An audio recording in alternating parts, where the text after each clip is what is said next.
I mocked his tiny thing during his birthday party, but then he exposed me. Some secrets are meant to stay between two people, until one of them decides to humiliate the other in front of everyone they know. That's me. I did that. And now, as I sit here drowning in regret, I realize I never should have opened my mouth. I need help. Please, someone help me. I knew I could be stupid, but I didn't know when I let myself go so far. I just lost everything in one go. And I mean everything. But all that wouldn't matter if only I still had Simon, but he was even the first thing I lost. I am frustrated and losing my mind. It's like I don't have a life anymore and I am just living in the shadow of what my life used to be. I need advice. Please someone tell me what to do because I need to get back the man I love the most in this world. To give you perspective, I think it's best I start at the very beginning. My name is Vivian and I'm in my mid-20s, but I feel like I have lived longer than that because of the experiences I've had. I was always the kind of person that saw value in rich experiences and was willing to pay to have them, which was why my friends found it very odd when I decided to get married to Simon. Simon was more of an indoor guy. It's not that he was shy, he just preferred his space away from the rest of the world. And when we started dating till we eventually got married, I felt very special. And this was because even though he loved being alone so much, he preferred being alone with me even more. Simon was a good guy, no. He was better than good. He was great. He was civil and chivalrous. He was the type that wanted to wait for marriage before we got intimate.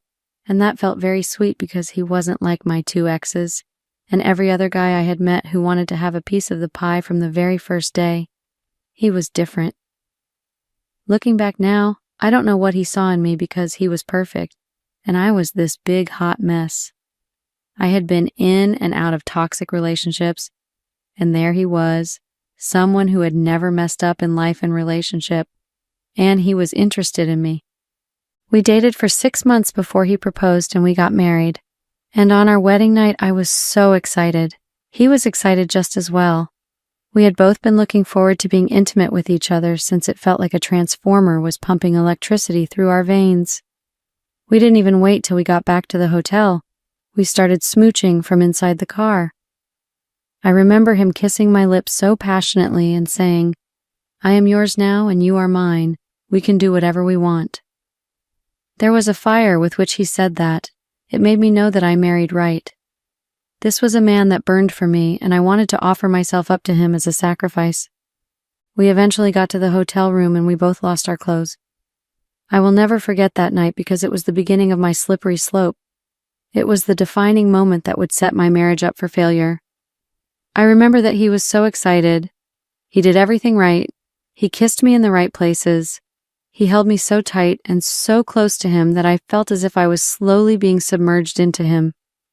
The things he did with his tongue were marvelous, but when it came down to it, when he finally whipped out his thing, it was the most disappointing thing ever. I was suddenly turned off. I don't know if it's because the guys I've dated in the past had ones that were way bigger, but the point is, my husband's own was not up to standard for me. I remember him doing everything that night, but I just laid back and almost didn't feel a thing. My brain had turned off the part of me that wanted to feel anything he did. It was clear after that night that my marriage was not going to be the most sensually active one. It's not like a full-grown man would suddenly grow a little more down there. I had never been enthusiastic about intimacy. In fact, I fought with my first boyfriend a lot because he couldn't spend a day without wanting to have his way with me at least twice. But you know what they say. You feel like you don't want something until you're no longer getting it. And that was what happened to me. It was like the fact that my husband couldn't satisfy me just made me crave for lovemaking even more. I even went to see a therapist about it, and you wouldn't believe what she said to me. She told me that it was all in my head, that size didn't matter. She asked me to get out of my own head, and believe me, I tried. That night after meeting the therapist, I tried to make love to my husband, but it still didn't work. I couldn't look past the size, and before I knew it, I found myself missing my exes, just the sexual aspects. I know, typing this already makes me feel like a terrible person. 10 months into our marriage and all I could think about was just the act. I felt like a starved animal who would eat anything they saw. I didn't know what was wrong with me, but I couldn't help it. and I tried doing what any faithful partner who was suffocating as a result of unsatisfactory intimacy would do. I tried satisfying myself by myself, but that couldn't work when Simon was always running home after work. I mean, I wished so much for him to hang out more, to work more, to meet up with friends, but it was pointless. Immediately work was done, Simon would come straight home, and both our jobs closed around the same time, so there was nothing I could do. I couldn't come home first and get off before he returned. I felt like I was dying inside. It might sound melodramatic, but that is exactly how I felt. I couldn't focus on anything because everything felt chaotic. Just imagine it. Imagine an ant crawling up your back while you are trying to read. It just won't work because you have something distracting you. I communicated all this to my therapist, and she gave me another piece of advice that just made me know she wasn't the one for me. So I dropped her after that. She asked me to tell Simon how I felt. And the truth is, no matter how things turned out, it would have still been a stupid idea to tell Simon. How was I going to say it? How was I going to tell my husband that I was frustrated and starved intimately? It would break him, because there was nothing he could do. I know I'd feel bad if he came and told me that he didn't find me attractive anymore because my breasts or ass are too small. I would feel really bad, and those are things I could even go to a doctor to help with. There was no way I was going to say anything to him, so I buried everything deep down and tried to move on.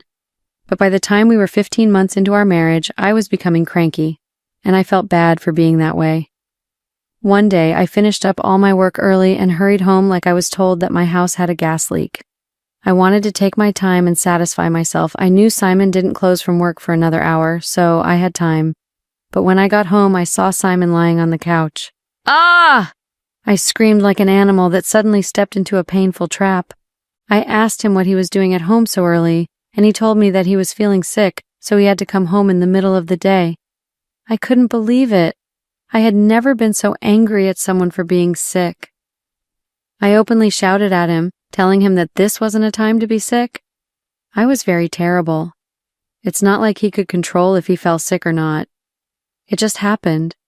He didn't understand why I was being so worked up, and I had to take care of him with a grumpy face and an even grumpier attitude for the rest of the day. And that whole week felt like a nightmare because he took a 1-week paid leave off work, meaning he would be home a lot more. And, as though that was not enough, he became a magnet to me. As long as I was in the house, he wanted to be close to me at all times. It was annoying. After he got well and went back to work, he had to do a lot of work to catch up on all the work he missed while away, so he was spending at least 2 extra hours at work. The first day he resumed after being sick, I remember him calling towards the end of my work and said to me, "Babe, I think I'll be late today." I blinked and asked with the most excited tone, "Really?" He was shocked by the upbeat enthusiasm in my voice. I knew he heard it, so I had to quickly pretend that I was saddened by this information. The whole week was great for me. I had the house to myself for 2 to 4 hours each day for the next 1 week. I took my time servicing my needs and even bought more toys that would compensate for what my husband lacked. It felt good for the time being, but after that week I became bored with all the artificials. I realized I wanted the real thing when everything I did couldn't satisfy me.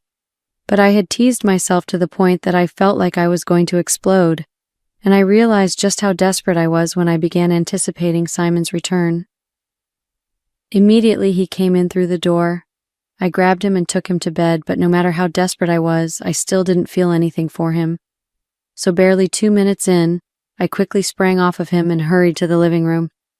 He followed me, asking what the problem was, but I didn't know what to tell him. I told him it was nothing, but he didn't believe me, so I had to make up an excuse that I felt my stomach hurting, so I needed to stop.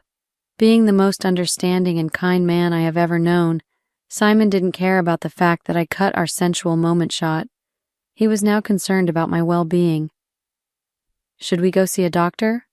Or should I get you some painkillers? What do you think is the problem?" He kept asking questions, showing care by massaging my abdomen and asking me to come lie on his lap. Simon was by far the best man I know. It made me feel horrible that I couldn't bring myself to feel something for him. We had such beautiful dynamics. He would do anything for me, and I would do anything for him. We loved each other so much. The only problem we had was this sexual incompatibility. The next day on my way to work, I saw my two exes talking to each other at a hot dog place. I couldn't believe it. How the hell do they know each other? I muttered to myself. I was in my car, so all I had to do was drive past them. I had purposely lost both their contacts, and to reconnect with them out of curiosity would just be the most stupid thing ever. But I found myself struggling with stepping on the acceleration pedal. I can't explain what it is, but I felt a pull towards them. It wasn't until a car behind me honked at me for causing a holdup that I drove off. But you could say that the seed had been planted, because throughout my time at work that day, I kept thinking about the two of them. And please, spare the self-righteousness and judgmental thoughts you're having about me as you're reading this right now. If you saw your exes that didn't know each other personally having a link-up, how would you feel? I couldn't just let it slide. I found myself creating situations in my head. I was so lost in this situation that one of my friends who worked in the same office as me noticed how extremely absent-minded I was. She called my name and clapped her hands in my face before I was able to snap out of my thoughts. She asked what in the world has my mind so lost, and I just chuckled. I wanted to open up to someone, but I didn't know who to talk to. I was already shrinking inside, and now this happened. I was a ticking time bomb, just waiting to go off. I left work a little earlier that day because I needed to take some sleeping pills and calm myself with a good and long rest. But while on my way, I saw my two exes again, Derek and Josiah. What the hell? I shouted at myself and quickly pulled my car over. I couldn't handle it anymore because I was freaking furious. If these two had met and suddenly became besties to the point that they were spending an entire day together, then I was definitely in the conversation somewhere. I jumped out of the car and walked like I was going for the kills. Derek and Josiah were sitting at a table outside the restaurant. They both had their laptops in front of them. "What do you two think you're doing together?" I had asked. You should have seen how startled they were to see me. Both their eyes nearly popped out of their sockets. But Derek, who was always a smooth talker, managed to calm me down and asked what I was doing there. I told them I work close by, and I mentioned the company I work for. I guess another problem I have is keeping my mouth shut, because mentioning where I work couldn't have been any less wrong. The amount of wrong decisions and unintended shortcomings that happened after that confrontation was just crazy. Josiah tried giving me his card, suggesting we hang out so they'll tell me how they met, but I didn't want any stupid card. After I made my point, I walked away in my usual fiery fashion, like I didn't care about contacting them or having anything to do with any of them. But by the time I got home, I began wondering why I didn't take the card. I don't know why, but I felt like I should have taken the card. But I knew that introducing those men back into my life would just lead me back to my chaotic lifestyle because they are nothing but trouble. I knew all this, and still, my subconscious wouldn't stop wishing that I took that card. That night, I had a dream, and it was so intense. I saw and felt Josiah running his hands over me. It felt so real, and I wanted it to be real. But I soon realized that my dream was just manifesting what was happening in real life. My husband Simon was trying to have a midnight hanky-panky, and everything I felt was real. The only difference was that I thought it was Josiah. I felt every bit of him when I was asleep, thinking I was dreaming of Josiah. But once I woke up and realized that it was actually Simone, every single sensual system in my body just shut off. I guess my therapist was right. It was all in my head. Because how the hell could I feel every inch of my husband when I thought he was Josiah? I hated myself so much for being this way, but I couldn't help it. The next day I called in that I was going to be late, and I went back to my therapist, which I had dropped, and she was quite shocked to see me again. I interrupted her session, but I didn't care.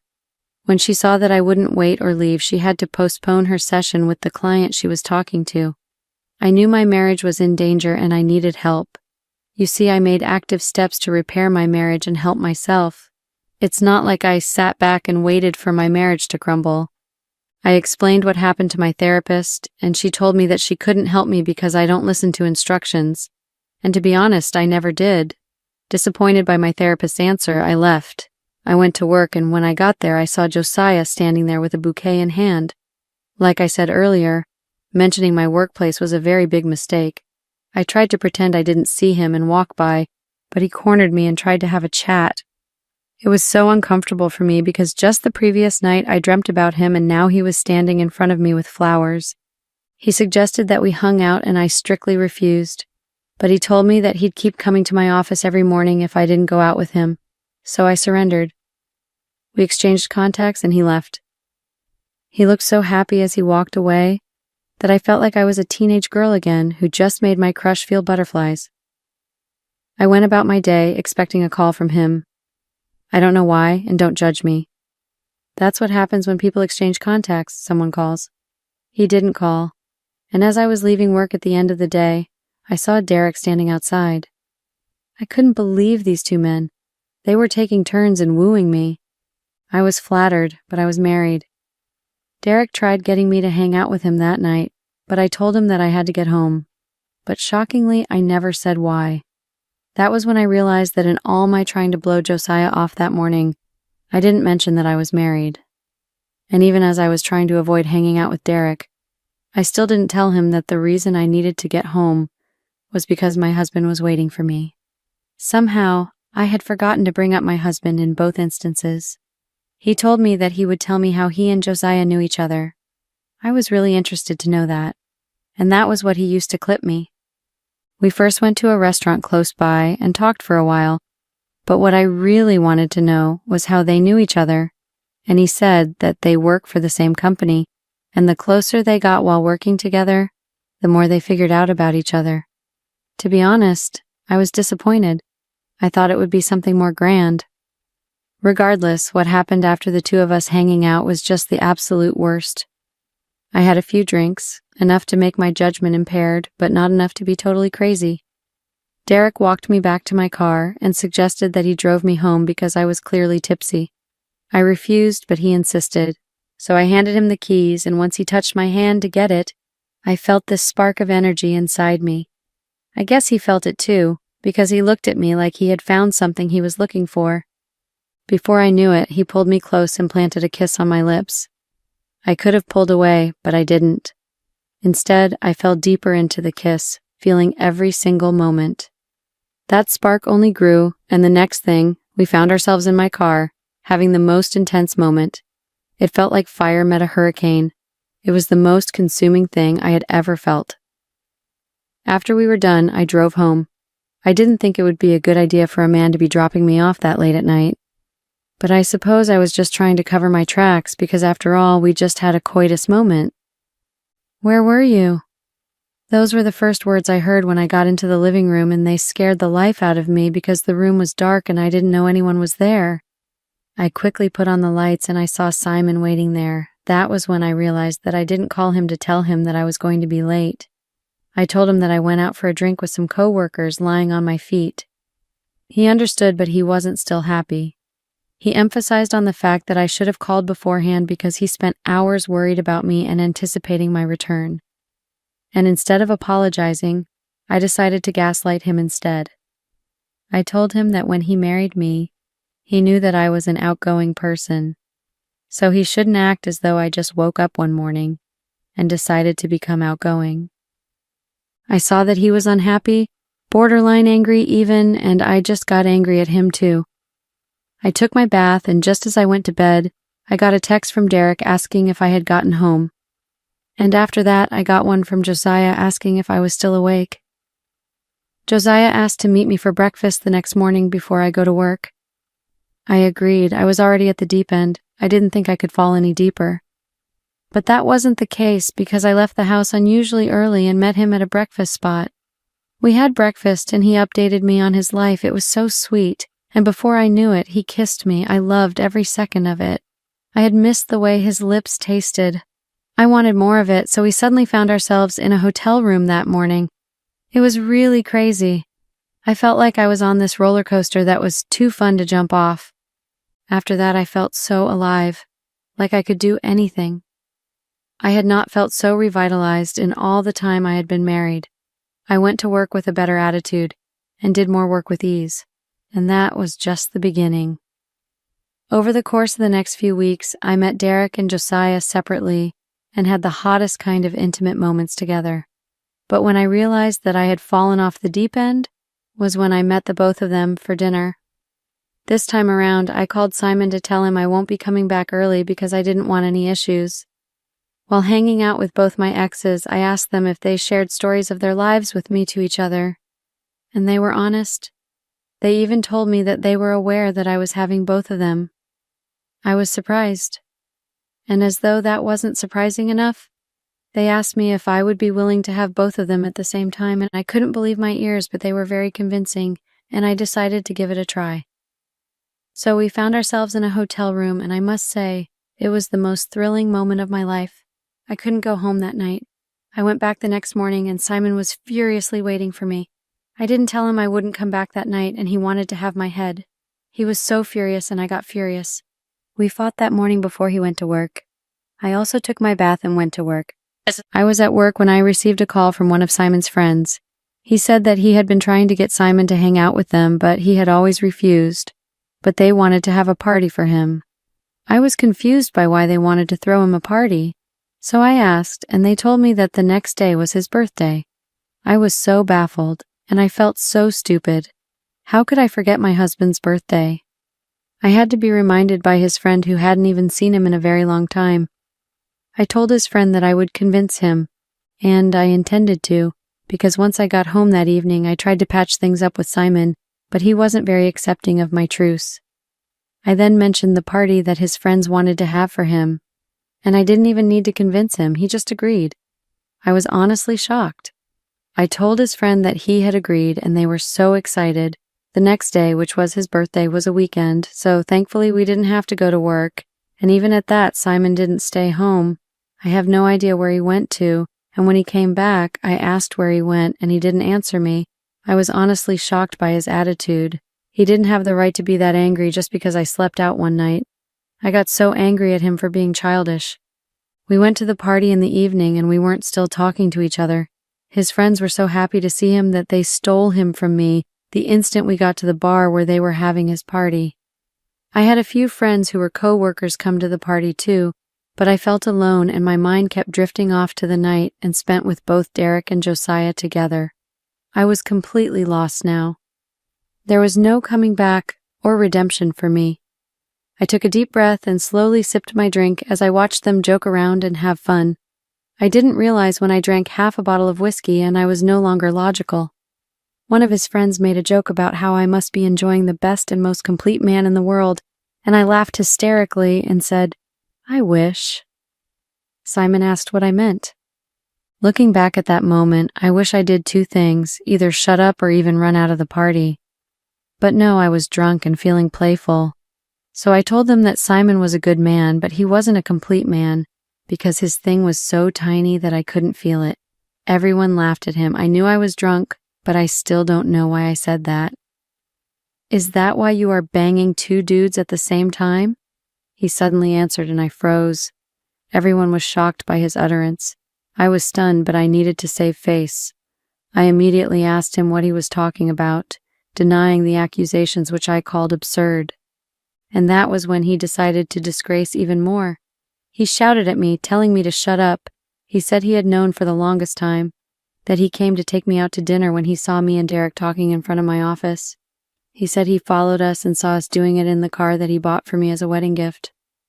I was startled. I realized that I had been the fool and not him. I realized that Simon knew from the very first day it began. His friends could not believe what they were hearing. They asked me if it was true, and I couldn't even say anything. I just sat still like a mummy. I tried to save face in front of his many friends, and I playfully said, "Come on, babe, don't joke like that." I was trying to make him not embarrass me right there in front of all his friends, but he didn't care about helping me save face. He didn't care. He told me that he knew I could be stupid and loose, but he didn't know I could be that way. I couldn't believe the words my husband was addressing me with. He said that when I was cheating on him, he couldn't believe it. But then I had to go all out and do two men at the same time.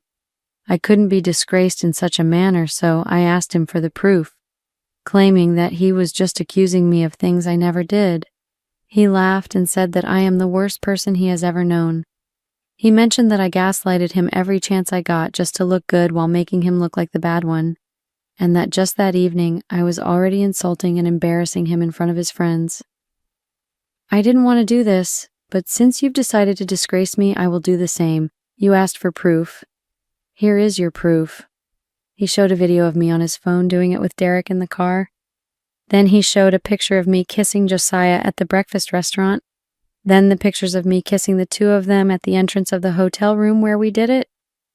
I covered my mouth in disbelief. I felt like such a fool. I was busy thinking I had him fooled.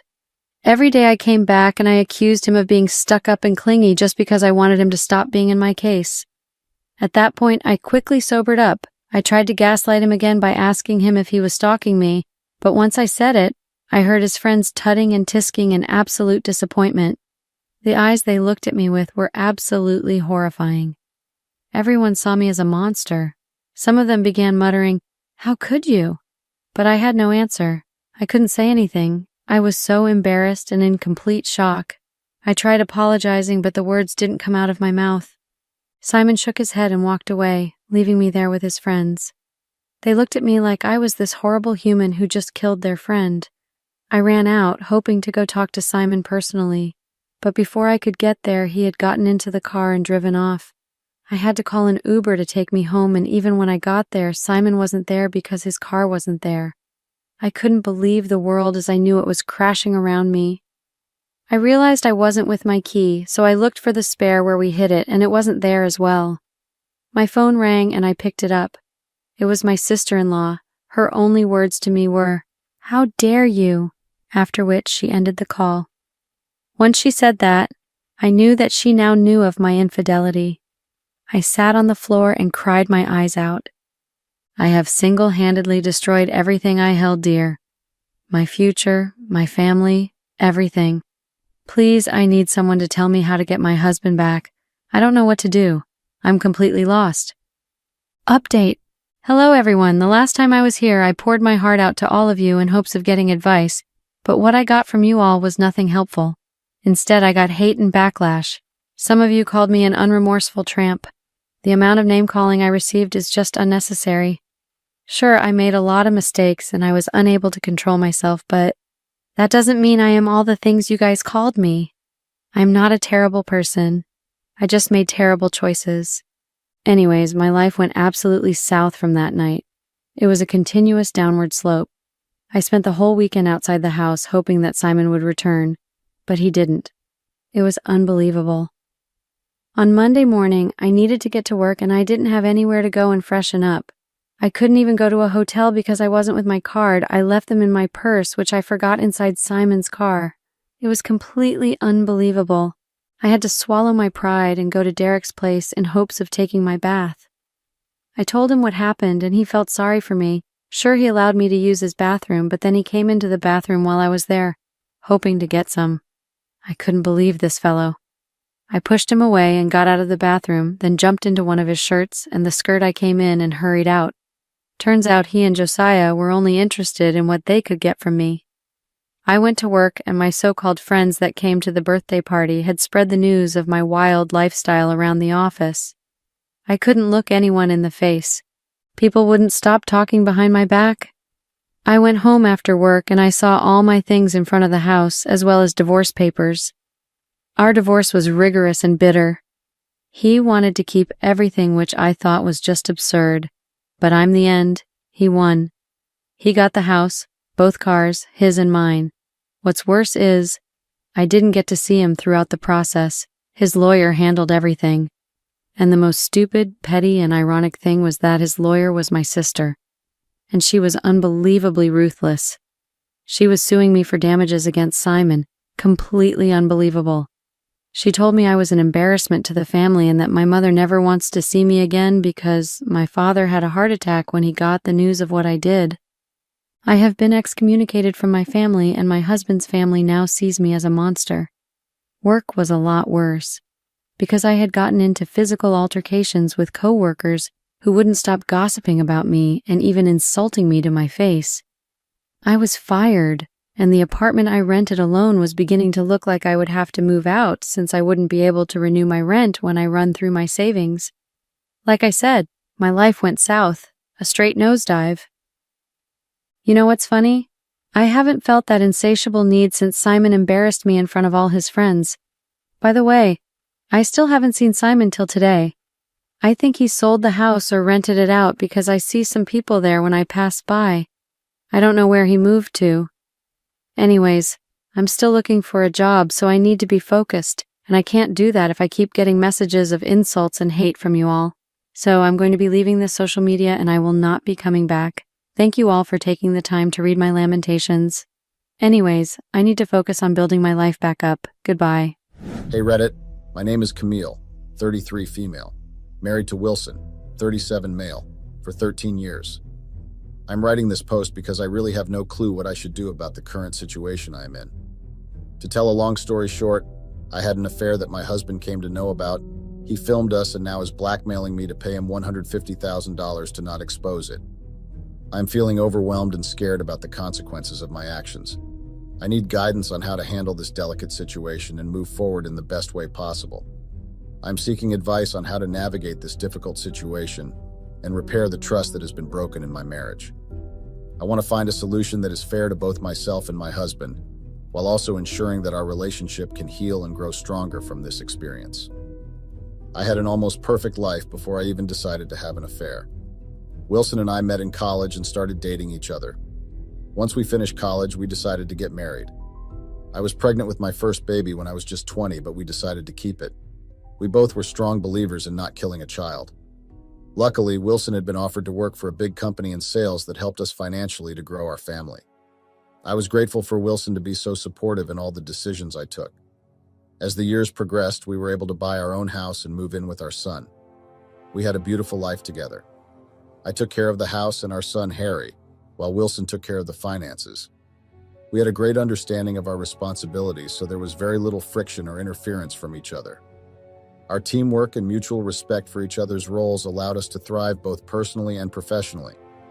Wilson's hard work in sales continued to provide for our family, while I focused on creating a loving home environment for us all. When Harry turned 10, we decided to move him into a boarding school for a better education. Harry was smart and academically very bright. We had high hopes from him and knew that if he had the right guidance and training, he would be able to become someone successful. With Harry moving out of the house, there was not much for me to do around the house. I had dedicated my entire time in Harry's upbringing, so once he left home, I barely had anything left for me to do. I shared my concerns with Wilson, but there was nothing he could do apart from being understanding. I was the one who was supposed to figure out what to do in all this free time that I now had at my hands. Wilson was always busy on business trips, which started making me feel lonely. I never realized that for the past 10 years, my life had been revolving around Wilson and Harry. I did not have much going on in my life apart from taking care of the house and making sure to provide every comfort that I could think of for Wilson and Harry. The more I looked back on the past 10 years, all I could see was me doing something or the other for either Wilson or Harry. Now that Harry was in a boarding school and Wilson pretty much wasn't around, I decided to invest my time in grooming myself and doing things that I enjoyed. I sat and made a note of things that would make me happy and keep me busy. I figured that I did not have a lot of interests that involved just me. I felt like I needed to rediscover myself, as the only identity I had left was as a wife and a mother. I started taking up new hobbies and exploring different interests that I had set aside for all these years. It was refreshing to focus on myself and my own personal growth for a change.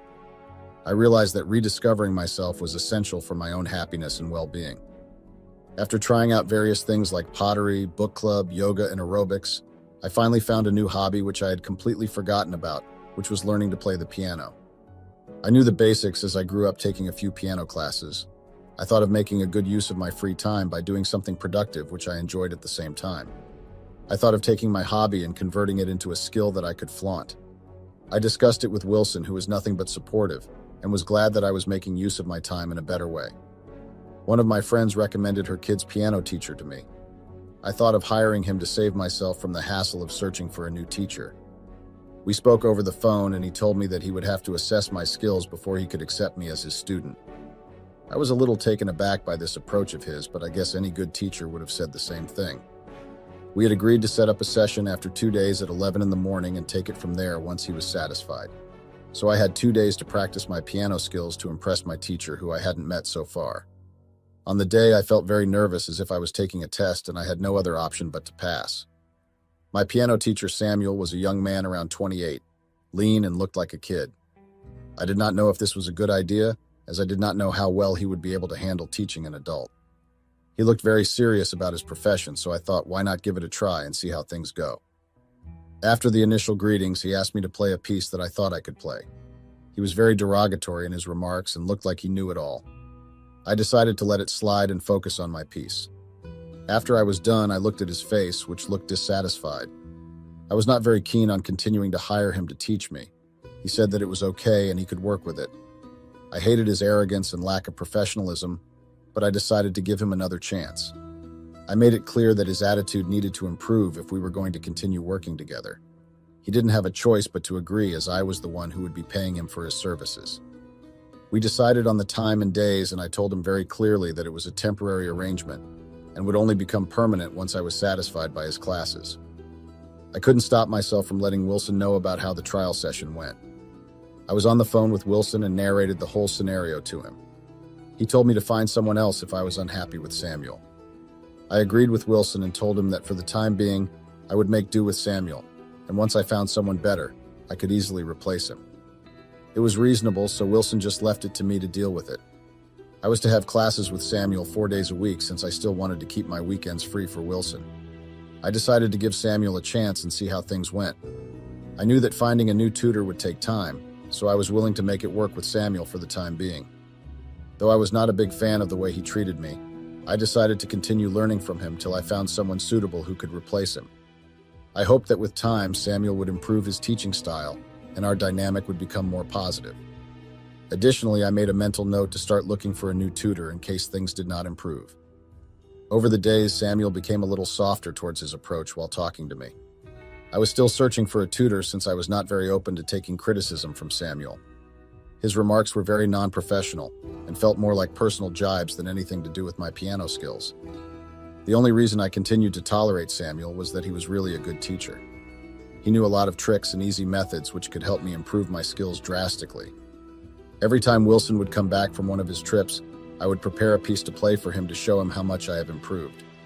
As always, he would be in awe and tell me how proud he was of me. My piano skills kept improving, and so did the physical attraction between me and Samuel. With Wilson staying away more than ever, I could not help but keep thinking about Samuel. The way he looked at me, his soft hands and his breath on my neck while showing me the correct keys. I could not focus on anything else when he would sit next to me and show me how to hit a certain key. As our connection deepened, I found myself eagerly anticipating our next lesson, savoring every moment we spent together at the piano. The music seemed to come alive under his guidance, and I couldn't deny the growing feelings I had for him. I also noticed that Samuel looked at me with great intensity in his eyes, as if he knew that there was going on between us. I could see that he was trying too hard not to get carried away and focus on just doing his job. It had been more than 2 months since Samuel had started teaching me. Wilson was out on a business trip for the next 15 days, and I had no idea how I could control myself from not trying to make moves on Samuel. The thought that we would be alone for the next 15 days, at least the days he would be coming for the classes, was killing me on the inside. I don't know why, but I was really curious to know if Samuel felt the same way about me. Not that it would have mattered, because I was very clear in my head that I did not want to do anything that would jeopardize my marriage or the trust that Wilson had in me. I was so uneasy and wanted to know if the feelings were mutual. The next day, I decided to dress up a little more than usual to check out Samuel's feelings for me. While we were having a small conversation, I slowly slipped in the fact that Wilson was out on a trip for the next 15 days, and I would have to be at home all by myself. I could see that he was suddenly interested in everything that I was saying. He started teaching me a new piece, and I purposefully kept making the same mistake, as I wanted him to hold my hand and show it to me. As we continued to practice together, I could feel the tension between us growing. I knew that my plan to gauge Samuel's feelings was working, and I couldn't help but feel excited about where this might lead. We started kissing each other, and slowly things became hot and exciting. We were passionately kissing each other, and clothes flew in the air, and within minutes we were on top of each other. We were exhausted and realized that we were in the bedroom and had no clue how we got there. We started laughing as we knew that this sexual tension had been building up for such a long time, and now it finally released. We both agreed that it was worth the wait, and we spent the rest of the night exploring each other's bodies and emotions. It was a night neither of us would ever forget, filled with passion and connection that we had both been longing for. The next 15 days were bliss for me and Samuel. Every day we would go out shopping, eating out, or exploring fancy hotels with spas and other facilities. I was trying my best to pamper Samuel. I wanted to show him how much he meant to me and how happy I was to finally be with him. Our time together was filled with laughter, love, and unforgettable memories that I knew would last a lifetime. Wilson was back, and I had to act as if nothing great happened in the days he was away from me. Wilson did ask me if I was going to continue my classes with Samuel and not think of switching to a different teacher. I told him that we had resolved our issues and he was a great teacher, so I guess I did not need a change. I was a little nervous when William mentioned Samuel. Maybe it was the sudden rush of guilt that engulfed me. I could see how much Wilson trusted me, and I had been taking a lot of advantage of it lately. He was not a bad husband. He was just too busy to make money to make sure that his wife and son could live a comfortable life. It was not his fault at all. But I knew deep down that I needed to make things right and be honest with him about my feelings. I couldn't continue to deceive him and take advantage of his trust. I needed to have an open and honest conversation with Wilson about how I was feeling, even if it meant risking our relationship. It was time to address the situation head on and make things right before it was too late.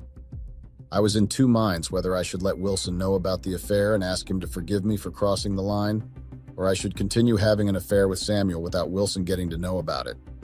I couldn't make up my mind, so I decided to go with the flow and deal with it when the time comes. Wilson was out on another trip and sent me a text asking me to keep myself available over the weekend as he had something important to discuss with me. Wilson never sent me such a text, so I was a little nervous about what he had to say. Maybe it was about Harry, as he would soon be finishing with his semester and would be coming home for the summer. I knew that I did not have a reason to worry about anything. I was very confident that Wilson had no idea about me and Samuel. I told myself not to think of negative scenarios in my head. Maybe Wilson just wanted to talk about our next vacation with Harry. He might need my help in choosing the destination, hotels, and activities. I decided not to call Samuel for a class just as a precaution. It's better to be safe than sorry, right? I spent the rest of the day distracting myself with work and errands, trying to push away any lingering doubts. As the hours passed, I couldn't shake the feeling that something was off. Maybe I was just being paranoid, but I couldn't shake the nagging worry in the back of my mind. To put myself at ease, I made an extra effort to pick Wilson from the airport. I don't remember the last time I did it. He was obviously surprised to see me. He kissed me and held me tight for a long time. This was the man I knew who I fell in love with. On one hand, I really felt bad for cheating on him, but on the other hand, I couldn't get enough of Samuel. I know I was sailing in two boats, but I couldn't help myself. I knew I had to decide soon before things got even more complicated. Wilson deserved honesty and respect, and I needed to figure out what I truly wanted in the long run. I needed to confront my feelings and make a decision before hurting anyone further. It was time to have an honest conversation with both Wilson and Samuel to sort out my emotions and make a choice. I was dying to know what Wilson wanted to talk about. He started the conversation with how I had been all these days without him. Frankly, I wanted to let him know about my affair with Samuel, as I was feeling too guilty about it. Seeing Wilson in front of me was making me realize what a shitty person I had been to him. He asked me how Samuel was doing. It came as a surprise that the most important thing Wilson wanted to talk about was about Samuel. He asked me if Samuel had been enjoying all the pampering that I was doing. My world came crashing down once I realized that Wilson was aware of my affair with Samuel. I couldn't get words out of my mouth, as I had no reason to go and cheat on my husband to begin with. I could not believe that Wilson knew about the affair for such a long time and took no action. He did not try to have an argument or accuse me or confront me about it. He told me that he doesn't mind me having an affair with whoever I like. The problem he has is with me spending his hard-earned money on my lovers. He asked me to look at the folder with all the details of the items that I had spent on since I started the affair. Wilson said that he would leave me alone if I repaid him for all our expenses that he had spent his money on. I could not believe that all Wilson cared about was the money. He did not even feel any emotional discomfort that his wife was cheating on him. I told him that maybe him being so nonchalant was the reason I wanted to have an affair in the first place. Of course, it hurt me that it didn't matter to him even a bit that I was having an affair. I did not know if I wanted him to feel bad and heartbroken about it. I was very angry and told him that there was no way I would be paying him for anything. He laughed and told me to be careful with what I would be saying next. His laugh was sinister and was creeping me out.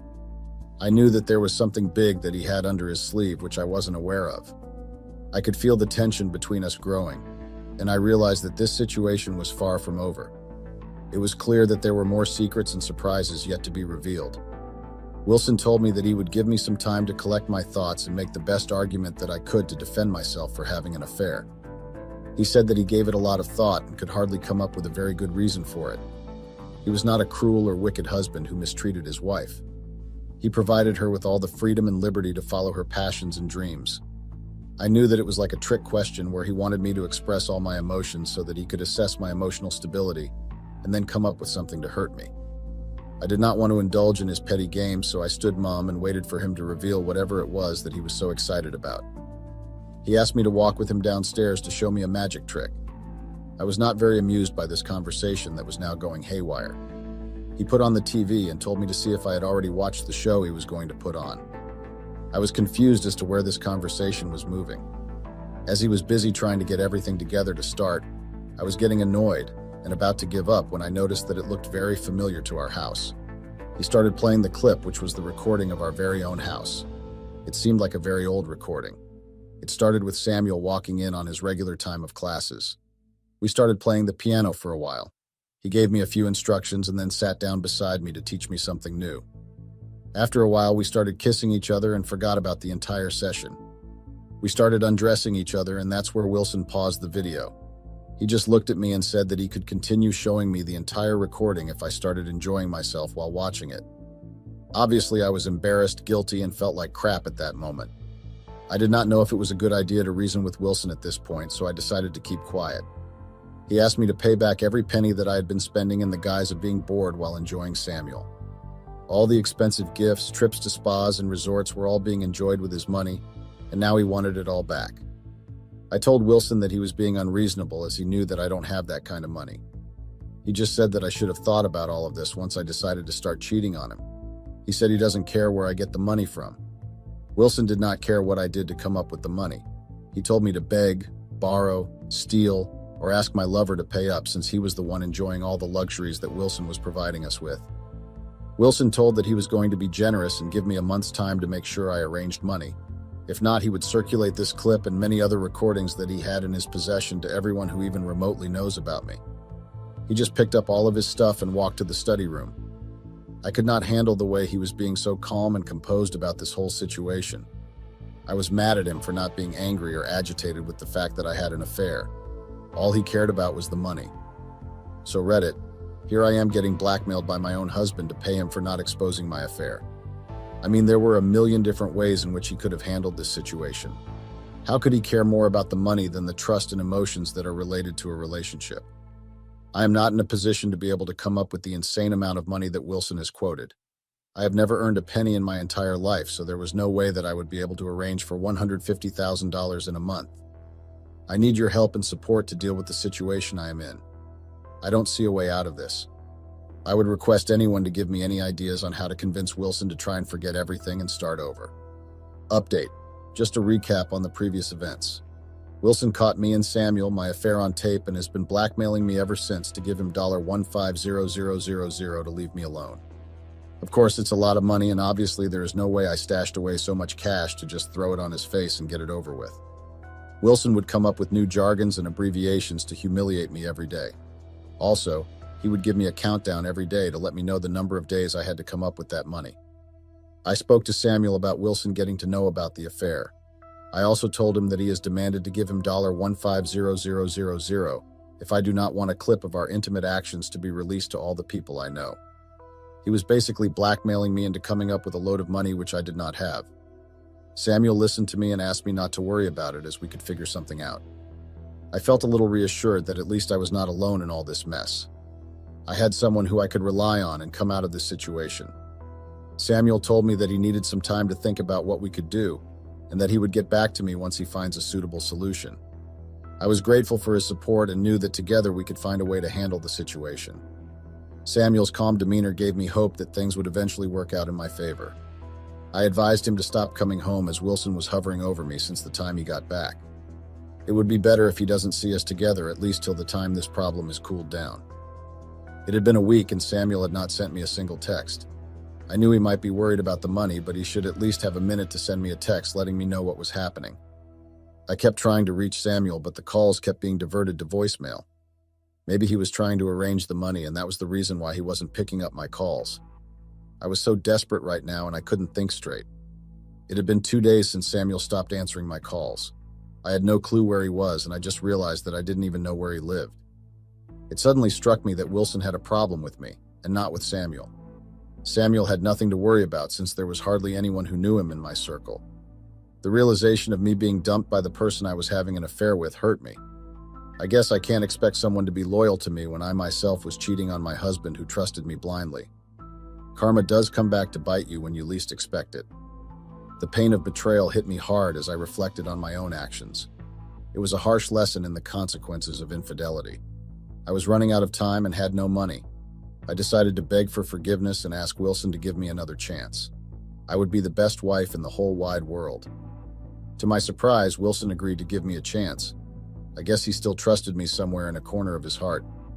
I was very happy and decided to forget about Samuel and start a new chapter with Wilson. I promised Wilson that I would never let him down. I knew I had to make the most of this second chance and prove to Wilson that I could change for the better. I was determined to show him that I was capable of being the loving and supportive wife he deserved. Harry was home for the summer break. He would be with us for the next 2 months and also spend Christmas with us. We went on a holiday with Harry to see the Northern Lights. In the rush to get to the airport on time, I forgot my phone at home. Wilson said that it would be okay as anyone who would have wanted to reach me could always call Wilson. I thought that this was my chance to prove my loyalty to Wilson so that things would go back to the way they were. I decided not to think about having my phone on me and give my 100% attention to Wilson and my lovely son Harry. This was a great opportunity for me to spend time with him as I get to see him only during summer break. I realized that being fully present in the moment with my loved ones was more important than constantly checking my phone. It felt liberating to disconnect and focus on making memories with Wilson and Harry. We came back after a 10-day trip. Wilson had made arrangements to have the house decorated by the time we reached home. It all looked so beautiful and pretty. It was Christmas, and everything matched the theme so well. I could now feel that everything was falling into place, and very soon, me and Wilson would go back to our old ways. I couldn't help but feel grateful for Wilson's thoughtfulness and effort. The festive decorations brought a sense of warmth and joy to our home, setting the perfect mood for the holiday season. The decorations brought a sense of warmth and coziness to the house, making it feel like a true home. I couldn't wait to spend the holiday season surrounded by such beauty and tranquility. We had a party and all the guests had arrived. Wilson toasted and as usual started a speech. He was reminiscing about all our old times and said that he was very grateful to have me as his wife. I believe that this was his cue of letting me know that he was ready to forgive and forget. I was enjoying all the attention that I was getting from Wilson. I never knew that such a good evening was soon going to turn into a nightmare.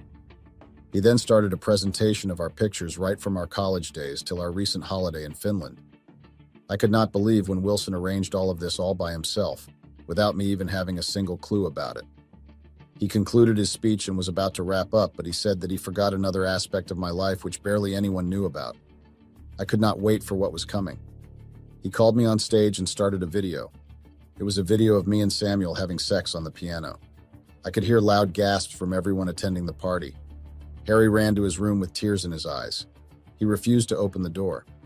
After banging on his door for a few hours, he finally opened the door and asked me to stay away from him.